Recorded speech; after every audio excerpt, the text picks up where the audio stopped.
Morialta. So my question is to the Minister for Education. Can the Minister update the House on how many schools and preschools will be offering modified or no learning programs on Friday due to the teachers' strike? Minister. Well, thank you, Speaker, and I thank the member for Morialta for his question. Of course, I share his concerns about what disruption we might see on Friday if the planned industrial action goes ahead. And I know I speak on behalf of people both on this side and the other side of this chamber that we hope that we could avoid industrial action like this, because of course it is an inconvenience to parents all over the state. It means that young people lose a day in their education. But I have been in contact again with the department, the Chief Executive today, to ascertain exactly when we will have solid information for parents and school communities out there. I've been informed by some people in the metropolitan area who are starting to receive those messages through the school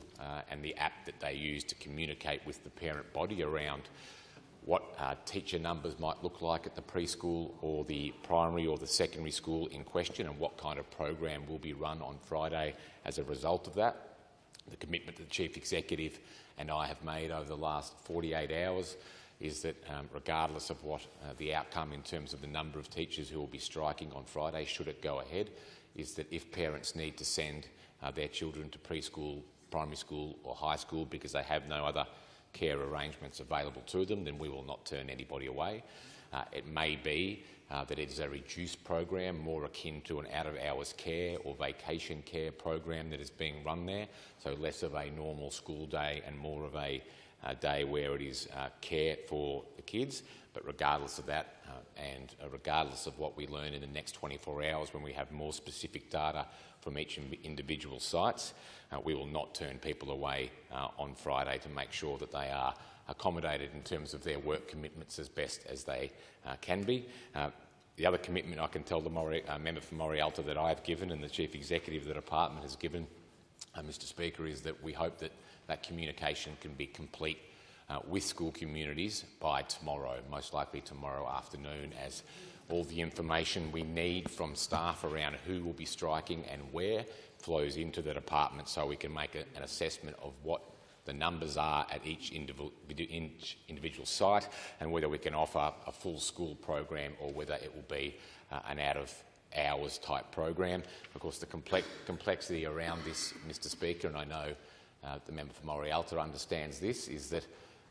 the ballot for the strike wasn't announced until 5 p.m. on Friday, so we have been doing our level best in what has been a fairly short period of time available to us to get solid information to parents that we know will be accurate on Friday. I don't want anything to be rushed out which suggests to South Australian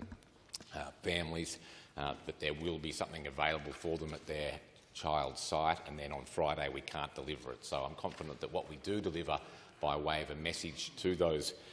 families and school communities tomorrow afternoon will be something that they can rely on and can make their plans around that with a high level of certainty. Supplementary, member for Morialta. In relation to the Minister's comment that no child will be turned away, is the Minister aware of schools that have provided information to parents that OSH facilities will be available on Friday only at cost to the parents and potentially with caps on numbers?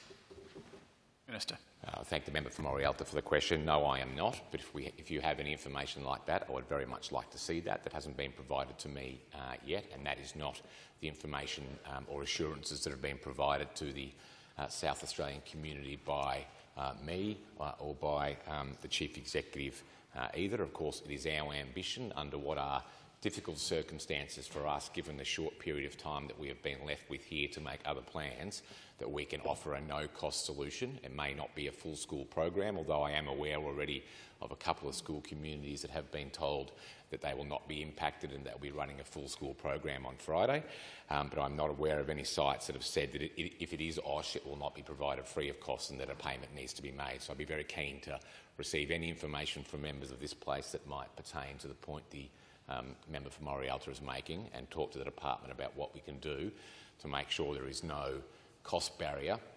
to families who have already been put out by virtue of the fact that there may not be a regular school day, to make sure they can at least have accommodation at the school for their kids and have no disruption to their work commitments.